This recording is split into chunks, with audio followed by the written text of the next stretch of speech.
नमस्कार। कहानियों की दुनिया में आपका स्वागत है। प्रस्तुत है मुंशी प्रेमचंद द्वारा रचित प्रसिद्ध कहानी अलगे ओझा। भोला महतो ने पहली स्त्री के मर जाने के बाद दूसरी सगाई की तो उसके लड़के रघु के लिए बुरे दिन आ गए। रघु की उम्र उस समय केवल 10 वर्ष की थी। चैन से गांव में गुल्ली डंडा खेलता फिरता था। माँ के आते ही चक्की में जुटना पड़ा। पन्ना रूपवती स्त्री थी और रूप और गर्व में चोली दामन का नाता है। वह अपने हाथों से कोई काम न करती। गोबर रघु निकालता, शाम को सानी रघु देता, रघु ही जूठे बर्तन मांजता। भोला की आंखें कुछ ऐसी फिरी कि उसे अब रघु में सब बुराइयां ही बुराइयां नजर आती। पन्ना की बातों को वह प्राचीन मर्यादानुसार आंखें बंद करके मान लेता था। रघु की शिकायतों की जरा भी परवाह न करता। नतीजा यह हुआ कि रघु ने शिकायत करना ही छोड़ दिया। किसके सामने रोए? बाप ही नहीं, सारा गांव उसका दुश्मन था। बड़ा जिद्दी लड़का है। पन्ना को तो कुछ समझता ही नहीं। बेचारी उसका दुलार करती है, खिलाती है, पिलाती है। यह उसी का फल है। दूसरी औरत होती तो निबाह न होता। यह तो कहो, पन्ना इतनी सीधी सादी है कि निबाह हो जाता है। सबल की शिकायतें तो सब सुनते हैं, निर्बल की फरियाद भी कोई सुनता है? रघु का हृदय माँ की ओर से दिन ब दिन फटता जाता था। यहाँ तक कि 8 साल गुजर गए और एक दिन भोला के नाम भी मृत्यु का संदेश आ पहुंचा। पन्ना के 4 बच्चे थे, 3 बेटे और 1 बेटी। इतना बड़ा खर्च और कमाने वाला कोई नहीं। रघु अब क्यों उसकी बात पूछने लगा? यह मानी हुई बात थी। अपनी स्त्री लाएगा और अलग रहेगा। स्त्री आकर और भी आग लगाएगी। पन्ना को चारों ओर अंधेरा ही अंधेरा दिखाई देता था। कुछ भी हो, वह रघु की आश्रय बनकर घर में न रहेगी। जिस घर में उसने राज किया उसमें अब लौंडी बन न रहेगी। जिस लौंडे को अपना गुलाम समझा उसका मुंह न ताकेगी। वह सुंदर थी, अवस्था अभी कुछ ऐसी ज्यादा न थी, जवानी अपनी पूरी बहार पर थी। क्या वह कोई दूसरा घर नहीं कर सकती? यही न होगा, लोग हंसेंगे मेरी बला से।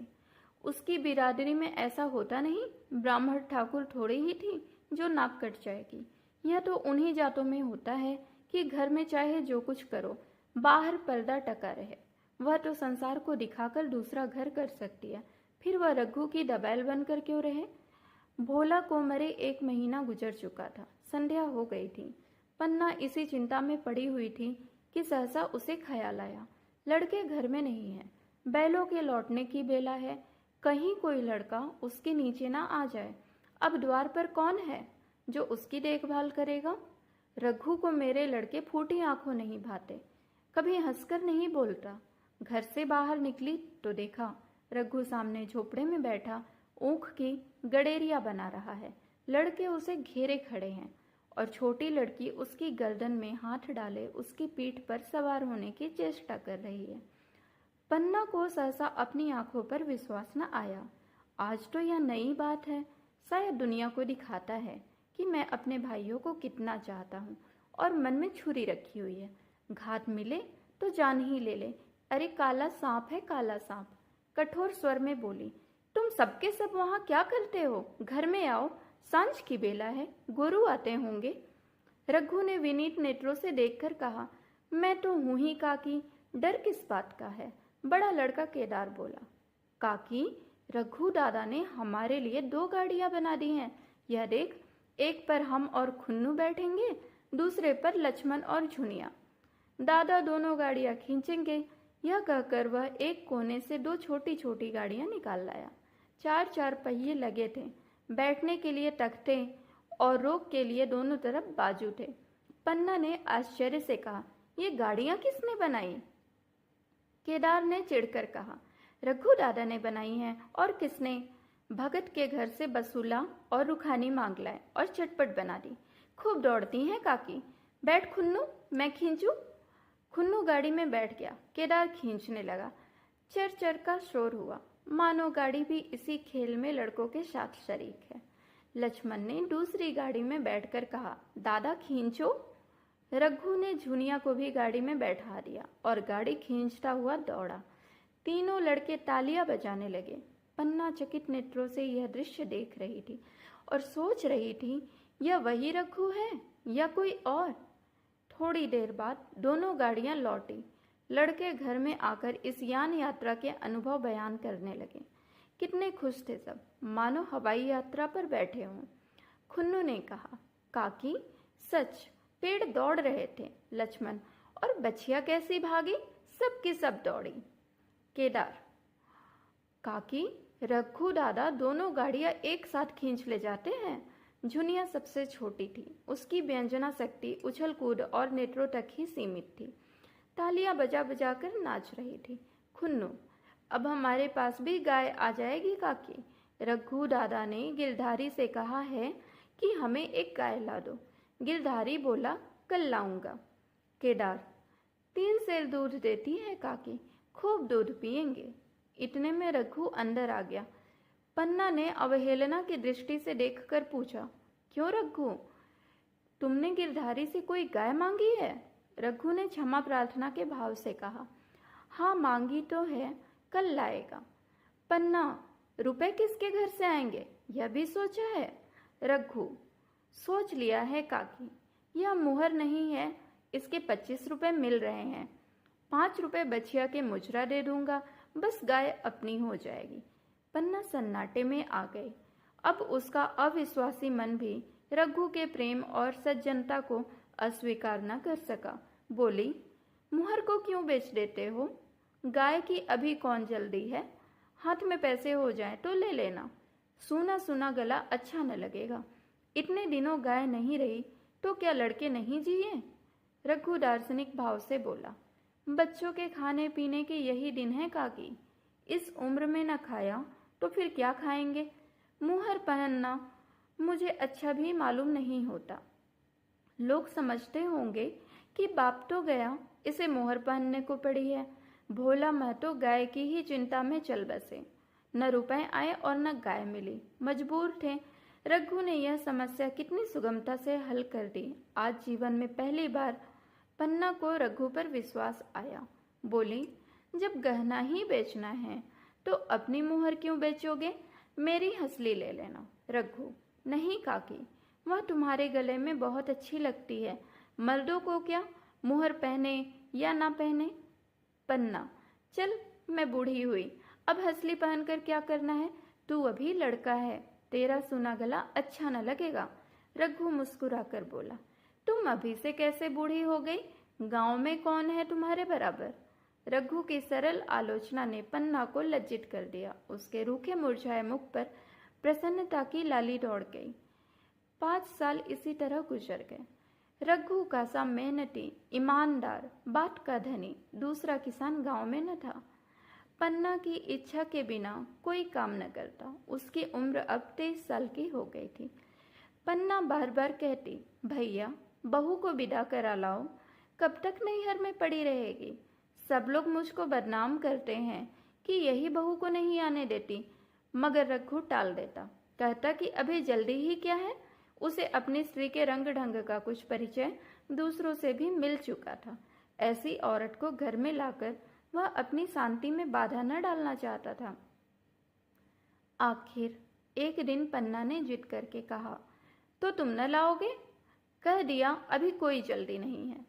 तुम्हारे लिए जल्दी ना होगी, मेरे लिए तो जल्दी है। मैं आज ही आदमी भेजती हूँ। पछताओगी काकी, उसका मिजाज अच्छा नहीं है।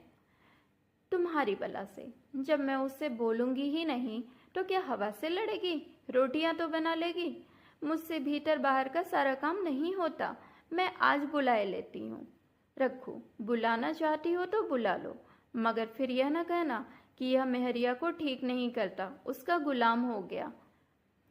न कहूंगी, जाकर 2 साड़ियां और मिठाई ले आ। तीसरे दिन मुलिया मैके से आ गई। दरवाजे पर नगाड़े बजे, शहनाइयों की मधुर ध्वनि आकाश में गूंजने लगी। मुंह दिखाई की रस्म अदा हुई। वह इस मरुभूमि में निर्मल जलधारा थी। गेहुआ रंग था, बड़ी बड़ी नुकीली पलकें, कपोलों पर हल्की सुर्खी, आंखों में प्रबल आकर्षण। रघु उसे देखते ही मंत्रमुग्ध हो गया। प्रातःकाल पानी का घड़ा लेकर चलती तब उसका गेहुआ रंग प्रभात की सुनहरी किरणों से कुंदन हो जाता, मानो उषा अपना सारी सुगंध, सारा विकास और उन्माद लिए मुस्कुराती चली जाती हो। मुलिया मैके से ही जली भुनी आई थी। मेरा शौहर छाती फाड़कर काम करे और पन्ना रानी बनी बैठी रहे, उसके लड़के रईस ज्यादा बने घूमे। मुलिया से यह बर्दाश्त न होगा। वह किसी की गुलामी न करेगी। अपने लड़के तो अपने होते नहीं, भाई किसके होते हैं? जब तक पर नहीं निकलते हैं रघु को घेरे हुए हैं। ज्यों ही जरा सयाने हुए पर झाड़ कर निकल जाएंगे, बात भी न पूछेंगे। एक दिन उसने रघु से कहा, तुम्हें इस तरह गुलामी करनी हो तो करो, मुझसे ना होगी। रघु, फिर क्या करूं? तू ही बता। लड़के तो अभी घर का काम करने लायक भी नहीं है। मुलिया, लड़के रावत के हैं, तुम्हारे नहीं हैं। यही पन्ना है जो तुम्हें दाने दाने को तरसाती थी। सब सुन चुकी हूं मैं लौंडी बनकर न रहूंगी। रुपए पैसे का मुझे कुछ हिसाब नहीं मिलता। न जाने तुम क्या लाते हो और वह क्या करती है। तुम समझते हो रुपए घर में ही तो है, मगर देख लेना तुम्हें जो एक फूटी कौड़ी भी मिले। रघु, रुपए पैसे तेरे हाथ में देने लगूं तो दुनिया क्या कहेगी, यह तो सोच। मुलिया, दुनिया चाहे जो कहे, दुनिया के हाथों बिकी नहीं हूं। देख लेना, भाड़ लीप कर हाथ काला ही रहेगा। तुम फिर अपने भाइयों के लिए मरो, मैं क्यों मरूं? रघु ने जवाब न दिया। उसे जिस बात का भय था वही हुआ। वह इतनी जल्दी ही सिर पर आ गई। अब अगर उसने बहुत खींचा तो साल 6 महीने और काम चलेगा, बस। आगे यह डोंगा चलता नजर नहीं आता। बकरे की माँ कब तक खैर मनाएगी? एक दिन पन्ना ने महुए का सुखावन डाला। बरसात शुरू होने लगी। बखार में अनाज गीला न हो। मुलिया से बोली, बहू जरा देखती रहना, मैं तालाब से नहा आऊं। मुलिया ने लापरवाही से कहा, मुझे नींद आ रही है, तुम बैठकर देखो। एक दिन न नहाओगी तो क्या होगा?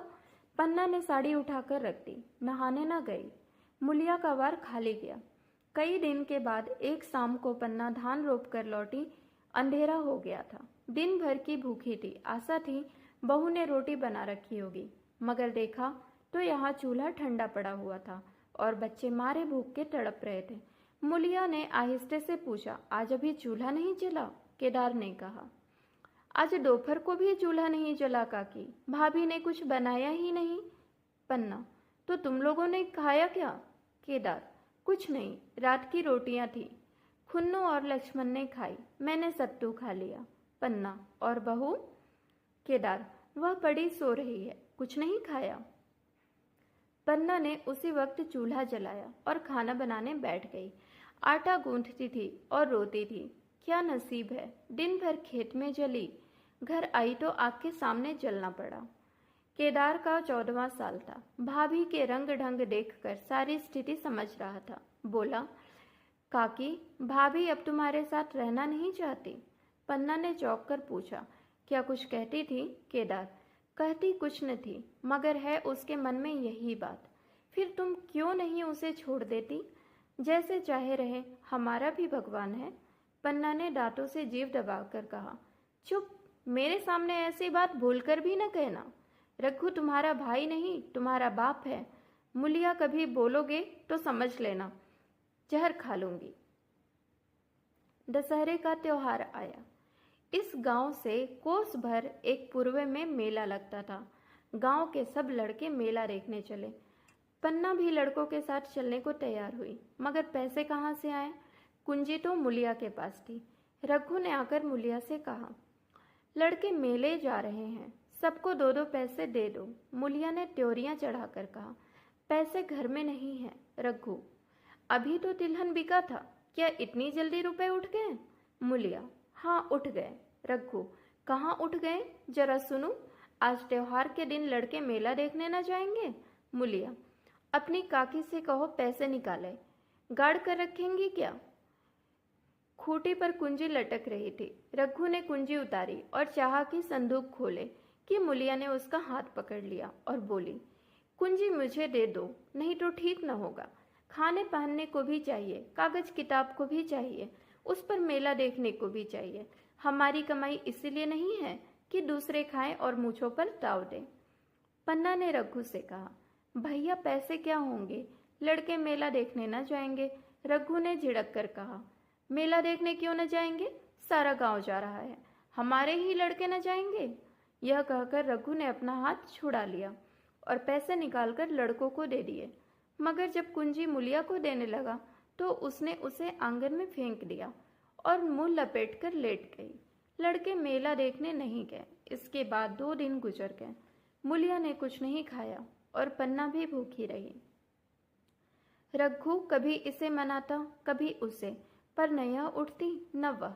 आखिर रघु ने परेशान होकर मुलिया से कहा, कुछ मुंह से भी तो कह, क्या चाहती है। मुलिया ने ढलती को संबोधित करके कहा, मैं कुछ नहीं चाहती, मुझे मेरे घर पहुंचा दो। रघु, अच्छा उठ, बना खा, पहुंचा दूंगा।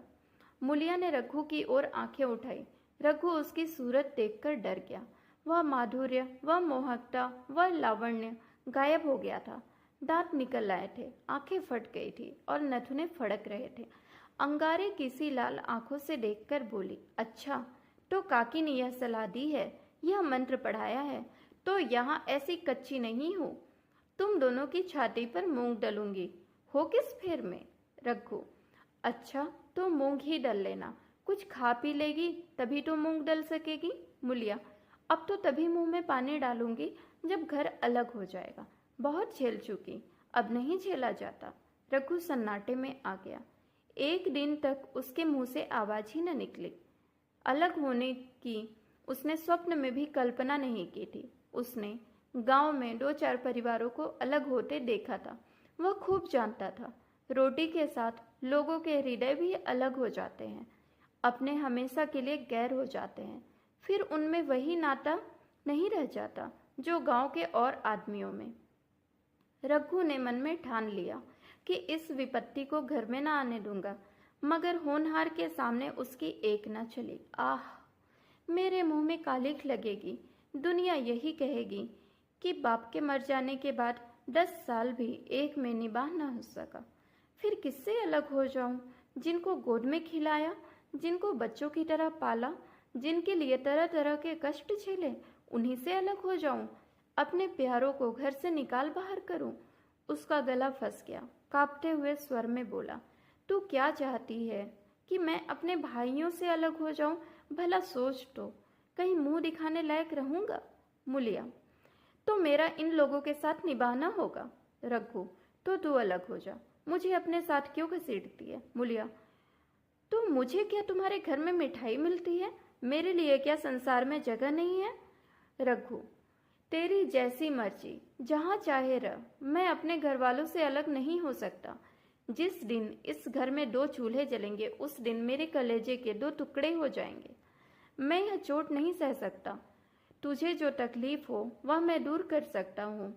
माल असबाब की मालकिन तू है, अनाज पानी तेरे ही हाथ है, अब रह क्या गया है। अगर कुछ काम धंधा करना नहीं चाहती तो मत कर। भगवान ने मुझे कमाई दी होती तो मैं तुझे तिनका तक उठाने नहीं देता। तेरे यह सुकुमार हाथ पांव मेहनत मजूरी करने के लिए बनाए ही नहीं गए हैं, मगर क्या करूं, अपना कुछ बस भी नहीं है। फिर भी तेरा जी कोई काम करने को न चाहे तो मत कर, मगर मुझसे अलग होने को न कह, मैं तेरे पैरों पड़ता हूँ।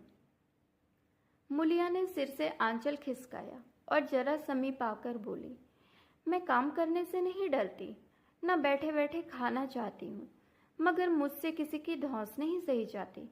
तुम्हारी काकी घर का कामकाज करती हैं तो अपने लिए करती हैं, अपने बाल बच्चों के लिए करती हैं, मुझ पर कुछ एहसान नहीं करती। फिर मुझ पर धौंस क्यों जमाती हैं? उन्हें अपने बच्चे प्यारे होंगे, मुझे तो तुम्हारा आसरा है। मैं अपनी आंखों से यह नहीं देख सकती कि सारा घर तो चैन करे, जरा जरा से बच्चे तो दूध पिएं, और जिसके बलबूते पर गृहस्थी बनी हुई है वह मट्ठे कोतर से, कोई उसका पूछने वाला न हो। जरा अपना मुंह तो देखो, कैसी सूरत निकल आई है। औरों के तो 4 बरस में अपने पट्टे तैयार हो जाएंगे, तुम तो 10 साल में खाट पर पड़ जाओगे। बैठ जाओ, खड़े क्यों हो? क्या मारकर भागोगे? मैं तुम्हें जबरदस्ती न बांध लूंगी। क्या यह मालकिन का हुक्म नहीं है? सच कहूँ, तुम बड़े कट कलेजी हो। मैं जानती हूँ ऐसे निर्मोही से पाला पड़ेगा तो इस घर में भूल से भी ना आती। आती भी तो मन न लगाती, मगर अब तो मन तुमसे लग गया है। घर भी जाओ तो मन यहाँ ही रहेगा, और तुम जो हो मेरी बात नहीं पूछते। मुलिया की ये रसीली बातें रघु पर असर न डाल सकी। वह उसी रुखाई से बोला, मुलिया, मुझसे यह न होगा। अलग होने का ध्यान करते ही मेरा मन जाने कैसा हो जाता है। यह चोट मुझसे न सही जाएगी। मुलिया ने परिहास करके कहा, तो चूड़ियाँ पहनकर अंदर बैठो ना, लाओ मैं मुझे लगा लूँ। मैं तो समझती थी कि तुमसे भी कुछ कस बल है, अब देखती हूँ निरे मिट्टी के ही लौंदे हो। पन्ना दालान में खड़ी दोनों की बातचीत सुन रही थी। अब उससे न रहा गया। सामने आकर रघु से बोली, जब वह अलग होने पर तुली हुई है, फिर तुम क्यों उसे जबरदस्ती मिलाए रखना चाहते हो? तुम उसे लेकर रहो, हमारे भगवान मालिक है। जब महतो मर गए थे और कहीं पत्तों की भी छाह न थी, जब उस समय भगवान ने निभा दिया, तो अब क्या डर? अब तो भगवान की दया से तीनों लड़के सयाने हो गए हैं, अब कोई चिंता नहीं। रघु ने आंसू भरी आंखों से पन्ना को देखकर कहा, काकी, तू भी पागल हो गई है क्या? जानती नहीं, 2 रोटियां होते ही 2 मन हो जाते हैं। पन्ना, जब यह मानती ही नहीं, तब तुम क्या करोगे? भगवान की यही मर्जी होगी तो कोई क्या करेगा? परालब्ध में जितने दिन एक साथ रहना लिखा था उतने दिन रहे। अब उसकी यही मर्जी है तो यही सही। तुमने मेरे बाल बच्चों के लिए जो कुछ भी किया वह भूल नहीं सकती। तुमने इनके सिर पर हाथ न रखा होता तो आज इनकी न जाने क्या गति होती। न जाने किसके द्वार पर ठोकरे खाते होते, न जाने कहाँ कहाँ भीख मांगते फिरते। तुम्हारा जस तो मैं मरते दम तक गाऊंगी। अगर मेरी खाल तुम्हारे जूते बनाने के काम आए तो खुशी से दे दूं। चाहे तुमसे अलग हो जाऊं, पर जिस घड़ी पुकारोगे कुत्ते की तरह दौड़ी आऊंगी। यह भूलकर भी न सोचना कि तुमसे अलग होकर मैं तुम्हारा बुरा चाहूंगी। जिस दिन तुम्हारे लिए कोई बुरी भावना मेरे मन में आएगी, उसी दिन विष खाकर भर जाऊंगी। भगवान करे तुम दूधो नहाओ, पूतो फलो, मरते दम तक यही असीस मेरे रोए रोए से निकलती रहेगी। और अगर लड़के भी अपने बाप के हैं तो मरते दम तक तुम्हारा पोस मानेंगे। यह कहकर पन्ना रोती हुई वहां से चली गई। रघु वहीं मूर्ति की तरह बैठा रहा। आसमान की ओर टकटकी लगी थी और आंखों से आंसू बह रहे थे। पन्ना की बातें सुनकर मुलिया समझ गई कि अब अपने पांव 12 हैं। चटपट उठी, घर में झाड़ू लगाई, चूल्हा जलाया और कुएं से पानी लाने चली। उसकी टेक पूरी हो गई थी। गांव में स्त्रियों के 2 दल होते हैं, एक बहुओं का, दूसरी सास का। बहुएं सलाह और सहानुभूति के लिए अपने दल में जाती हैं, सास अपने में। दोनों की पंचायतें अलग होती हैं। मुलिया को कुएं पर 2-3 बहुएं मिल गईं। एक ने कहा, आज तो तुम्हारी बुढ़िया बहुत रोध हो रही थी। मुलिया ने विजय गर्व से कहा, इतने दिनों से घर की मालकिन बनी हुई थी, राजपाट छोड़ते किसे अच्छा लगता है? बहन, मैं इसका बुरा नहीं चाहती, लेकिन एक आदमी की कमाई में कहाँ तक बरकत होगी? मेरे भी तो यही खाने पीने पहनने ओढ़ने के दिन हैं। अभी इनके पीछे मरो, फिर बाल बच्चे हो जाएं, फिर उनके पीछे मरो, सारी जिंदगी रोते ही कट जाए। एक बहू, बुढ़िया यही चाहती है कि यह जन्म भर लौंडी बन रही, मोटा झोटा आए और पड़ी रहे। दूसरी बहू, किस भरोसे पर कोई मरे? अपने लड़के तो बात नहीं पूछते, पराए लड़कों का क्या ही भरोसा? कल इनके हाथ पैर हो जाएंगे, फिर कौन पूछता है? अपनी अपनी मेहरियों का मुंह देखेंगे।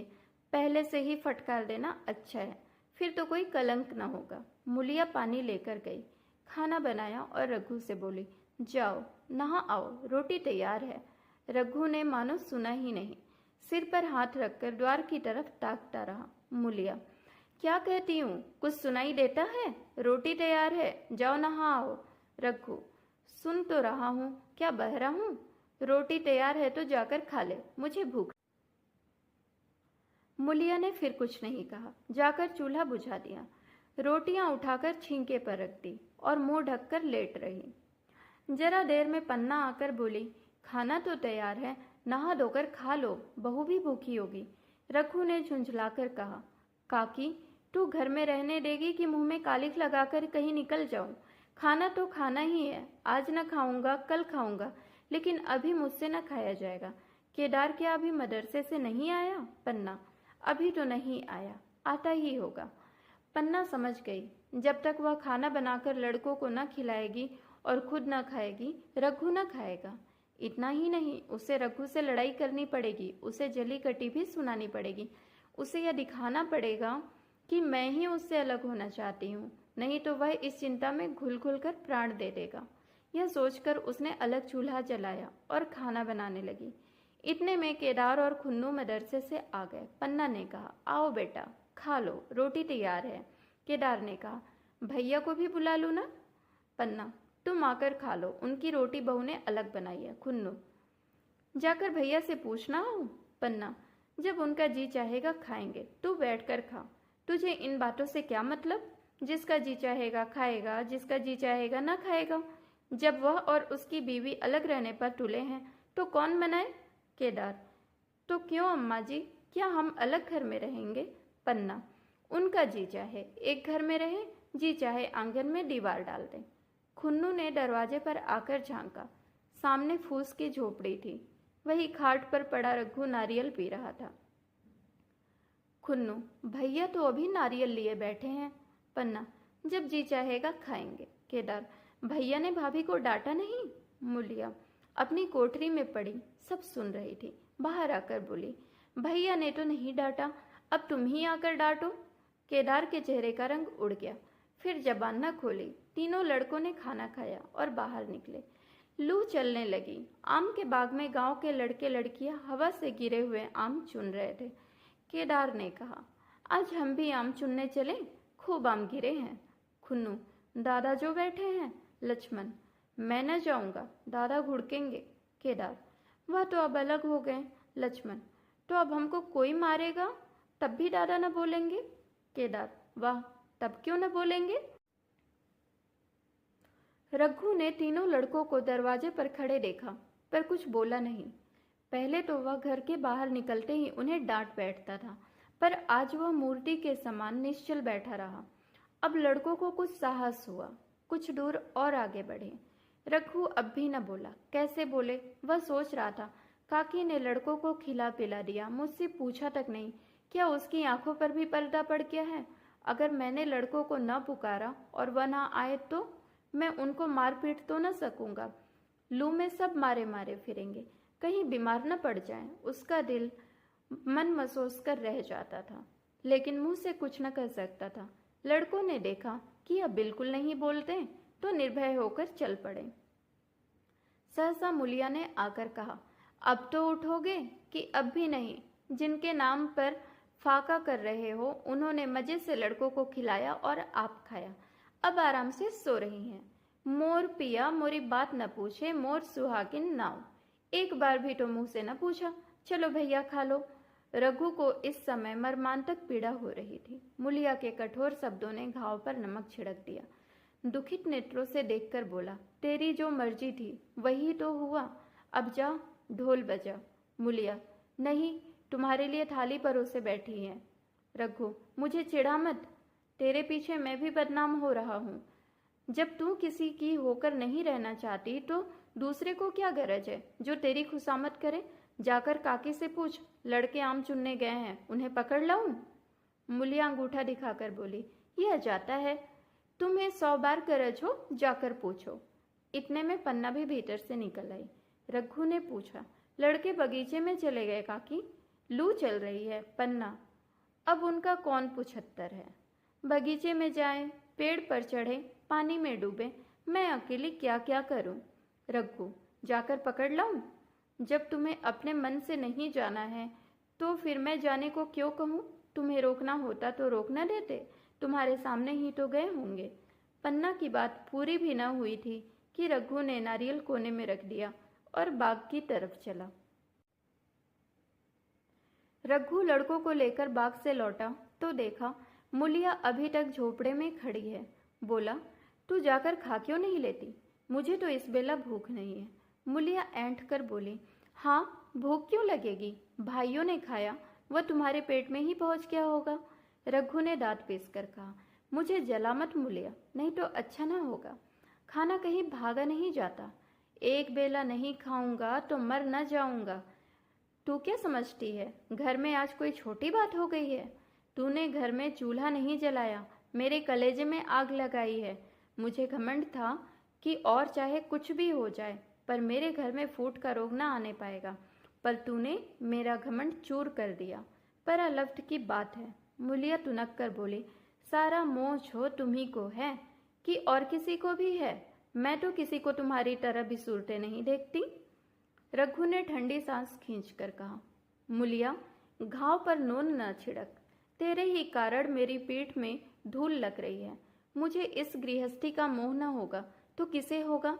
मैंने ही तो इसे मर मर कर जोड़ा है। जिनको गोद में खिलाया वही अब मेरे पट्टीदार होंगे। जिन बच्चों को मैं डांटता था उन्हें आज कड़ी आंखों से भी नहीं देख सकता। मैं उनके भले के लिए भी कोई बात करूं तो दुनिया यही कहेगी कि यह अपने भाइयों को लूटे लेता है। जा, मुझे छोड़ दे, अभी मुझसे कुछ न खाया जाएगा।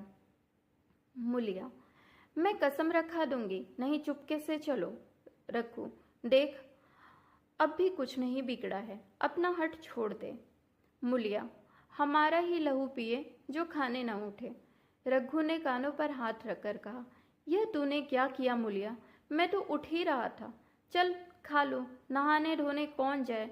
लेकिन इतना कह देता हूँ कि चाहे 4 की जगह 6 रोटियां खा जाऊं, चाहे तू मुझे घी के मटके में ही डुबा दे, पर यह दाग मेरे दिल से न मिटेगा। मुलिया, दाग वाग सब मिट जाएगा। पहले सबको ऐसा ही लगता है, देखते नहीं हो उधर कितनी चैन की बंसी बज रही है। वह तो मना ही रही थी कि किसी तरह यह सब अलग हो जाए। अब वो पहले किसी चांदी तो नहीं है कि जो कुछ घर में आए सब गायब। अब क्यों हमारे साथ रहने लगी? रघु ने आहत स्वर में कहा, इसी बात का तो मुझे गम है। काकी से मुझे ऐसी आशा न थी। रघु खाने बैठा तो कौर विष के घूंट सा लगता था। जान पड़ता था रोटियां भूसी की हैं, दाल पानी सी लगती थी। पानी कंठ के नीचे न उतरता था, दूध की तरफ देखा तक नहीं जाता था। 2-4 ग्रास खाकर उठ आया, जैसे किसी प्रियजन के श्राद्ध का भोजन हो।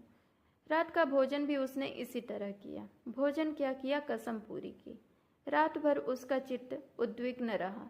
एक अज्ञात शंका उसके मन पर छाई हुई थी, जैसे भोला महतो द्वार पर बैठा रो रहा हो। वह कई बार चौंक कर उठा, ऐसा जान पड़ा भोला उसकी ओर तिरस्कार की आंखों से देख रहा है। वह दोनों वक्त भोजन करता था, पर जैसे शत्रु के घर। भोला की शोक मग्न मूर्ति आंखों से न उतरती थी। रात को उसे नींद न आती थी। वह गांव में निकलता तो इस तरह मुंह फुलाए सिर झुकाए जैसे मानो गौ हत्या की हो। 5 साल गुजर गए। रघु अब 2 लड़कों का बाप था। आंगन में दीवार खिंच गई थी, खेतों में मेड़ डाल दी गई थी और बैल बछिए बांट लिए गए थे। केदार की उम्र अब 16 साल की हो गई थी। उसने पढ़ना छोड़ दिया था और खेती का काम करता था। खुन्नू गाय चराता था। केवल लक्ष्मण अब तक मदरसे जाता था। पन्ना और मुलिया दोनों एक दूसरे की सूरत से जलती थीं। मुलिया के दोनों लड़के बहुधा पन्ना की ही के पास रहते। वही उन्हें उबटन मलती, काजल लगाती, वही गोद में लिए फिरती। मगर मुलिया के मुंह से अनुग्रह का एक शब्द भी न निकलता। न पन्ना ही इसकी इच्छुक थी। वह जो कुछ करती निर्ब्याज भाव से करती थी। उसके 2 लड़के अब कमाऊ हो गए थे। लड़की खाना पका लेती थी, वह खुद ऊपर का काम काज कर लेती थी। इसके विरुद्ध रघु अपने घर का अकेला था। वह भी दुर्बल, अशक्त और जवानी में बूढ़ा। अभी आयु 30 वर्ष से अधिक न थी, लेकिन बाल खिचड़ी हो गए थे। कमर भी झुक चली थी। खांसी ने जीर्ण कर रखा था। देख कर दया आती थी। और खेती पसीने की वस्तु है। खेती की जैसी सेवा होनी चाहिए वह उससे न हो पाती। फिर अच्छी फसल कहाँ से उगती? कुछ ऋणी भी हो गया था। वह चिंता और भी मारे डालती थी। चाहिए तो यह था कि अब उसे कुछ आराम मिलता। इतने दिनों के कठोर परिश्रम के बाद सिर का बोझ कुछ हल्का होता। किंतु मुलिया की स्वार्थपरकता और अदूरदर्शिता ने लहराती हुई खेती उजाड़ दी। अगर सब एक साथ रहते तो अब तक पेंशन पा जाता। मजे से द्वार पर बैठा हुआ नारियल पीता, भाई काम करता, यह सलाह देता, महतो बना फिरता। कहीं किसी के झगड़े सुलझाता, कहीं साधु संतों की सेवा करता। वह अवसर अब हाथ से निकल गया। अब तो चिंता दिन दिन बढ़ती जाती थी। आखिर उसे धीमा धीमा ज्वर रहने लगा। हृदय शूल, चिंता, कड़े परिश्रम और अभाव का यही पुरस्कार है। पहले कुछ परवाह न की, समझा आप ही आप अच्छा हो जाएगा। मगर कमजोरी बढ़ने लगी तो दवा की फिक्र हुई। जिसने जो बता दिया खा लिया। डॉक्टरों और वैद्यों के पास जाने की सामर्थ्य ही कहाँ, और सामर्थ्य होती भी तो रुपए खर्च कर देने के सिवा और नतीजा ही क्या था। जीर्ण ज्वर की औषधि आराम और पुष्टिकारक भोजन है। न वह बसंत मालती का सेवन कर सकता था और न आराम से बैठकर बलवर्धक भोजन कर सकता था। कमजोरी बढ़ती ही गई।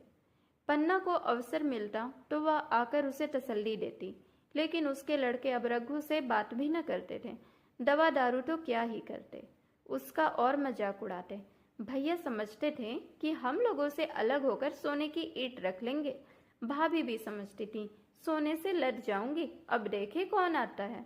सिसक सिसक कर न मरे तो कह देना बहुत हाय। हाय भी अच्छी नहीं होती। आदमी उतना काम करे जितना हो सके, यह नहीं कि रुपए के लिए जान ही दे दे। पन्ना कहती रघु बेचारे का कौन दोष है। केदार कहता चल मैं खूब समझता हूँ, भैया की जगह मैं होता तो डंडे से बात करता। मजाल थी कि औरत योजित करती, यह सब भैया की चाल थी, सब सधी बदी बात थी। आखिर एक दिन रघु का टिमटिमाता हुआ जीवन दीपक बुझ गया। मौत ने सारी चिंताओं का अंत कर दिया। अंत समय उसने केदार को बुलाया था, पर केदार को ऊख में पानी देना था। डरा कहीं दवा के लिए न भेज दे, बहाना बता दिया। मुलिया का जीवन अंधकारमय हो गया। जिस भूमि पर उसने मंसूबों की दीवार खड़ी की थी वह नीचे से खिसक गई थी। जिस खूंटे के बल वह उछल रही थी वह उखड़ गया था। गांव वालों ने कहना शुरू किया, ईश्वर ने कैसा तत्काल दंड दिया। बेचारी मारे लाज के अपने दोनों बच्चों को लिए रोया करती। गांव में किसी को मुंह दिखाने का साहस न होता। प्रत्येक प्राणी उससे यह कहता हुआ मालूम होता, मारे घमंड के धरती पर पाँव न रखती थी। आखिर सजा मिल ही गई कि नहीं। अब इस घर में कैसे निभा होगा, वह किसके सहारे रहेगी, किसके बल पर खेती होगी। बेचारा रघु बीमार था, दुर्बल था, पर जब तक जीता रहा अपना काम करता रहा। मारे कमजोरी के कभी कभी सिर पकड़कर बैठ जाता और जरा दम लेकर फिर हाथ चलाने लगता। सारी खेती तहस नहस हो रही थी, उसे कौन संभालेगा। अनाज की डटे खलिहान में पड़ी थी, ऊख अलग सूख रही थी। वह अकेली क्या क्या करेगी। फिर सिंचाई अकेले आदमी का तो काम नहीं, 3-3 मजदूरों को कहाँ से लाए। गांव में मजदूर थे ही कितने। आदमियों के लिए खींचातानी हो रही थी, क्या करे क्या ना करे। इस तरह 13 दिन बीत गए। क्रियाकर्म से छुट्टी मिली। दूसरे ही दिन सवेरे मुलिया ने दोनों बालकों को गोद में उठाया और अनाज मांडने चली। खलिहान में पहुंचकर उसने एक को तो पेड़ के नीचे घास के नर्म बिस्तर पर सुला दिया और दूसरे को वही बैठाकर अनाज मांडने लगी। बैलों को हाँकती थी और रोती थी। क्या इसीलिए भगवान ने उसको जन्म दिया था। देखते देखते क्या से क्या हो गया। इन्हीं दिनों पिछले साल भी अनाज मांडा गया था। वह रघु के लिए लोटे में शरबत और मटर की घुघनी लेकर आई थी। आज कोई उसके आगे है न पीछे, लेकिन किसी की लौंडी तो नहीं हूं। उसे अलग होने का अब भी पछतावा न था। एकाएक छोटे बच्चे का रोना सुनकर उसने उधर ताका तो बड़ा लड़का उसे पुचकार कर कह रहा था, भैया चुप रहो चुप रहो। धीरे धीरे उसके मुंह पर हाथ फेरता था और चुप कराने के लिए विकल था। जब बच्चा किसी तरह चुप न हुआ तो वह खुद उसके पास लेट गया और उसे छाती से लगाकर प्यार करने लगा। जब यह प्रयत्न भी सफल न हुआ तो वह भी रोने लगा। उसी समय पन्ना दौड़ी हुई आई और छोटे बालक को गोद में उठाकर प्यार करती हुई बोली, लड़कों को मुझे क्यों न दे आई बहू। हाय हाय, बेचारा धरती पर पड़ा लोट रहा है। जब मैं मर जाऊं तो जो चाहे करना, अभी तो मैं जीती हूँ। अलग हो जाने से बच्चे तो नहीं अलग हो गए। मुलिया ने कहा, तुम्हें भी तो छुट्टी नहीं थी अम्मा, क्या करती। पन्ना, तो तुझे यहाँ आने की ऐसी क्या जल्दी थी। डांट मार न जाती। 3-3 लड़के तो हैं और किस दिन काम आएंगे। केदार तो कल ही मांडने को कह रहा था, पर मैंने कहा पहले ऊख में पानी दे लो फिर अनाज मांडना। मंडई तो 10 दिन के बाद भी हो सकती है। ऊख की सिंचाई न हुई तो सूख जाएगी। कल से पानी चढ़ा हुआ है, परसों तक खेत पुर जाएगा, तब मंडाई हो जाएगी। तुझे विश्वास ना आएगा, जब से भैया मरे हैं केदार को बड़ी चिंता हो गई है। दिन में 100-100 बार पूछता है, भाभी बहुत रोती तो नहीं है? देख, लड़के भूखे तो नहीं हैं। कोई लड़का रोता है तो दौड़ कर आता है। देख अम्मा, क्या हुआ? बच्चा रोता क्यों है? कल रोकर बोला, अम्मा मैं जानता कि भैया इतनी जल्दी चले जाएंगे तो उनकी कुछ सेवा कर लेता। कहीं जगाए जगाए उठता था। अब देखती हो पहर रात के उठकर काम में लग जाता है। खुन्नू कल जरा सा बोला, पहले हम अपनी ऊख में पानी दे लेंगे, तब भैया की ऊख में देंगे। इस पर केदार ने ऐसा डांटा कि खुन्नू के मुंह से फिर बात न निकली। बोला, कैसी तुम्हारी और कैसी हमारी खुन्नू? भैया ने जिला दिया, न जिलाया होता तो आज या तो मर गए होते या कहीं भीख मांगते होते। आज तुम बड़े ऊख वाले बने फिर रहे हो। यह उन्हीं का पुण्य प्रताप है कि आज भले आदमी बने बैठे हो। परसों रोटी खाने को बुलाने गई तो मड़ैया में बैठा रो रहा था। पूछा, क्यों रोता है? तो बोला, अम्मा भैया इसी अलग्योजा के दुख से मर गए। नहीं, अभी उनकी उम्र ही क्या थी, यह उस बखत न सूझा। नहीं, उनसे क्यों बिगाड़ करते? यह कहकर पन्ना ने मुलिया की ओर संकेत पूर्ण दृष्टि से देखकर कहा, तुम्हें वह अलग न रहने देगा। वह कहता है, भैया हमारे लिए मर गए तो क्या, हम भी उनके बाल बच्चों के लिए मर जाएंगे। मुलिया की आंखों में आंसू थे। पन्ना की बातों में आज सच्ची वेदना, सच्ची सांत्वना, सच्ची चिंता भरी हुई थी। मुलिया का मन कभी उसकी ओर इतना आकर्षित न हुआ था। जिनसे उसे व्यंग और प्रतिकार का भय था, वे इतने दयालु, इतने शुभेच्छु हो गए थे। आज पहली बार उसे अपनी स्वार्थपरता पर लज्जा आई। पहली बार आत्मा ने अलग्योजा पर धिक्कारा। इस घटना को हुए 5 साल गुजर गए। पन्ना आज बूढ़ी हो गई है। केदार घर का मालिक है, मुलिया घर की मालकिन है। खुन्नू और लक्ष्मण के विवाह हो चुके हैं, मगर केदार अभी तक कुंवारा है। कहता है, मैं विवाह न करूंगा। कई जगहों से बातचीत हुई, कई सगाइयां आई, पर उसने हामी न भरी। पन्ना ने कंपे लगाए, जाल फैलाए, पर वह न फंसा। कहता, औरतों से कौन सुख? मेहरिया घर में आई और आदमी का मिजाज बदला। फिर जो कुछ है वह मेहरिया है। माँ बाप भाई बंधु सब पर आए। जब भैया जैसे आदमी का मिजाज बदल गया तो फिर दूसरों की क्या गिनती? 2 लड़के भगवान के दिए हैं, और क्या चाहिए? बिना ब्याह किए 2 बेटे मिल गए, इससे बढ़कर और क्या होगा? जिसे अपना समझो वह अपना है, जिसे गैर समझो वह गैर है। एक दिन पन्ना ने कहा, तेरा वंश कैसे चलेगा? केदार, मेरा वंश तो चल रहा है, दोनों लड़कों को अपना ही समझता हूँ। पन्ना, समझने ही पर अपना नहीं हो जाता, तो तुम मुलिया को भी अपनी मेहरिया समझता होगा। केदार ने झिमते हुए कहा, तुम तो गाली देती हो अम्मा। पन्ना, गाली कैसी? तेरी भाभी ही तो है। केदार, मेरे जैसे लट्ठ गंवार को वह क्यों पूछने लगी? पन्ना, तू करने को तो कह, तो मैं उससे पूछूं? केदार, नहीं मेरी अम्मा, कहीं रोने गाने न लगे। पन्ना, तेरा मन हो तो मैं बातों बातों में उसके मन की ठाह लूं।